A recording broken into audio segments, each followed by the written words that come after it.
کہتی ہے سنو جانا، محبت موم کا گھر ہے، تپش بدگمانی کی کہیں پگھلا نہ دے اس کو۔ میں کہتا ہوں کہ جس دل میں ذرا بھی بدگمانی ہو، وہاں کچھ اور ہو تو ہو، محبت ہو نہیں سکتی۔ وہ کہتی ہے صدا مجھ کو ایسے ہی چاہو گے کہ اس میں کمی ہرگز گوارا کر نہیں سکتی۔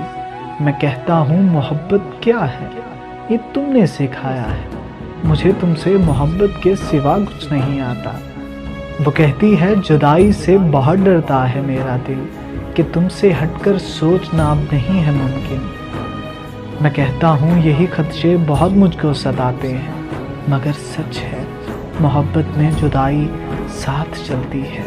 وہ کہتی ہے بتاؤ کیا میرے بن جی سکو گے تم، میری باتیں، میری یادیں، میری آنکھیں بھلا دو گے؟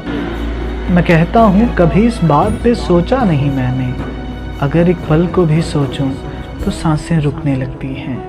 وہ کہتی ہے تمہیں مجھ سے محبت اس قدر کیوں ہے کہ میں ایک عام سی لڑکی تمہیں کیوں خاص لگتی ہوں؟ میں کہتا ہوں کبھی خود کو میری نظر سے تم دیکھو، میری دیوانگی کیوں ہے یہ خود ہی جان جاؤ گی۔ وہ کہتی ہے مجھے وابستگی سے دیکھتے کیوں ہو، کہ میں خود کو بہت قیمتی محسوس کرتی ہوں۔ میں کہتا ہوں متاع جاں بہت انمول ہوتی ہے، تمہیں جب دیکھتا ہوں تو زندگی محسوس کرتا ہوں۔ وہ کہتی ہے مجھے الفاظ کے جگنو نہیں ملتے، بتلا سکوں دل میں میرے کتنی محبت ہے۔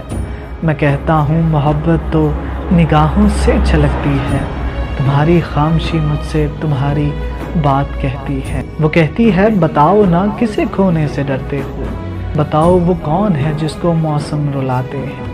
میں کہتا ہوں میری شاعری ہے آئینہ دل کا، ذرا دیکھو اور بتلاؤ کیا تم کو نظر آئے۔ کہتی ہے ساجد جی بہت باتیں بناتے ہو، مگر سچ ہے یہ باتیں بہت ہی شاد رکھتی ہیں۔ میں کہتا ہوں یہ باتیں فسانے ایک بہانہ ہے کہ پل کچھ زندگانی کے تمہارے ساتھ کٹ جائیں، پھر اس کے بعد خاموشی کا ایک دلکش رقص ہوتا ہے، نگاہیں بولتی ہیں اور لب خاموش رہتے ہیں۔ بہت شکریہ ویڈیو دیکھنے کے لیے، اور پاکستان پائندہ باد، اپنا آس پاس کے سبھی لوگوں کا خیال رکھیے گا، اور جلد ہی ایک نئی ویڈیو کے ساتھ پھر سے حاضر ہوں گا۔ تب تک کے لیے اللہ حافظ۔